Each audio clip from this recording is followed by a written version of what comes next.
Maharashtra TV 24 की special report में आपका स्वागत है। कोल वाशियों का मुख्य काम पावर प्लांटों द्वारा उपलब्ध कराए गए कोयले को अच्छी तरह साफ कर उच्च गुणवत्ता वाला कोयला संबंधित पावर प्लांटों को आपूर्ति करना होता है, ताकि विद्युत उत्पादन में किसी तरह बाधा न आए। लेकिन अधिकांश कोल वाशियों में यह काम नहीं हो रहा है। बता दें, बेहतर क्वालिटी के कोयला के नाम पर कोल वाशियों में करोड़ों का गोरखधंधा हो रहा है। साथ ही कोयले में बड़ी मात्रा में डस्ट मिलाकर वाशियों में निम्न स्तर पर कोयला का पावर प्लांटों को भेजने का खेल लंबे समय से चल रहा है। इसका प्रमाण अधिकांश वाशरों में डस्ट से भरे एक दो नहीं बल्कि कतार में खड़े सैकड़ों ट्रक है, जिनके माध्यम से यह खेल हो रहा है। गुणवत्तापूर्ण कोयले के साथ घटिया दर्जे का कोयला इसी धूल से मिश्रित कर बेचा जा रहा है। कोयले और केमिकल की राख को ईएसपी डस्ट अर्थात चार्ड फाइन बी अथवा डोला चार कहा जाता है। इस कारोबार में लाखों की कमाई हो रही है, परंतु इसका खामियाजा न केवल महाजनकों को भुगतना पड़ रहा है, साथ ही घातक वायु प्रदूषण आम लोगों के लिए जानलेवा साबित हो रहा है। जिस धूल को सड़क निर्माण में गड्ढों को बुझाने के लिए मिट्टी में दफन होना चाहिए, वही घातक धूल वायु प्रदूषण के रूप में लोगों का काल बन रही है। बता दें, चंद रुपए के लालच में लोगों की जान के साथ खिलवाड़ जारी है। ईएसपी डस्ट, जिसे चार्ड फाइन भी कहा जाता है, यह डस्ट ऊर्जा तथा स्टील बनाने वाले फैक्ट्रियां जिसमें कोयले का उपयोग होता है, उस फैक्ट्री से यह डस्ट निकलता है और यह फैक्ट्री इस डस्ट को खुले मार्केट में बेचती है। यह डस्ट का काम सिर्फ रास्ते के गड्ढे या भरण की तौर पर किया जाता है।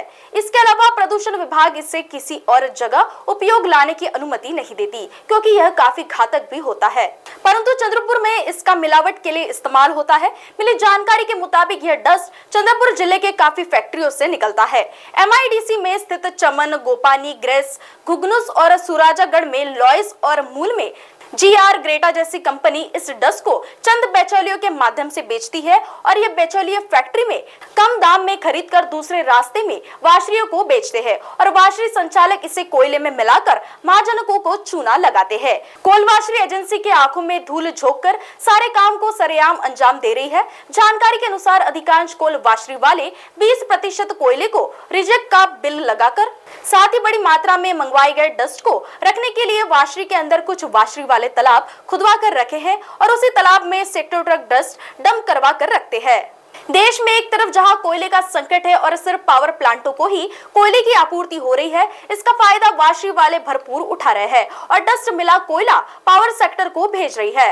मामला यही समाप्त नहीं हो जाता, बल्कि यह वाशरी संचालक तो अपने आप को ईमानदार साबित करने के लिए कुछ एक कोयला डिपो में कोयला से भरे ट्रक जानबूझकर भेजकर यह बताने का प्रयास कर रहे हैं कि वे दूध के धुले हैं और असली मिलावट तो कोयला डिपो में होती है। इतना ही नहीं, कोयला डिपो में जबरिया कोयला भरे ट्रक भेजकर पुलिस में इस आशय का फर्जी रिपोर्ट भी दर्ज करवाने में बाज नहीं आ रही है। उनकी कंपनी के ट्रक को कोयला डिपो में मिलावट के लिए खाली करवाने जबरदस्ती ले जाया गया है। पुलिस में फर्जी रिपोर्ट भी एक बार नहीं कई बार करवा रहे हैं, इसलिए असल जांच तो वाशरियों की होनी आवश्यक है। महाराष्ट्र टीवी 24 की स्पेशल रिपोर्ट में फिलहाल इतना ही। खबरों का सिलसिला यूं ही चलता रहेगा। देखते रहिए महाराष्ट्र टीवी 24।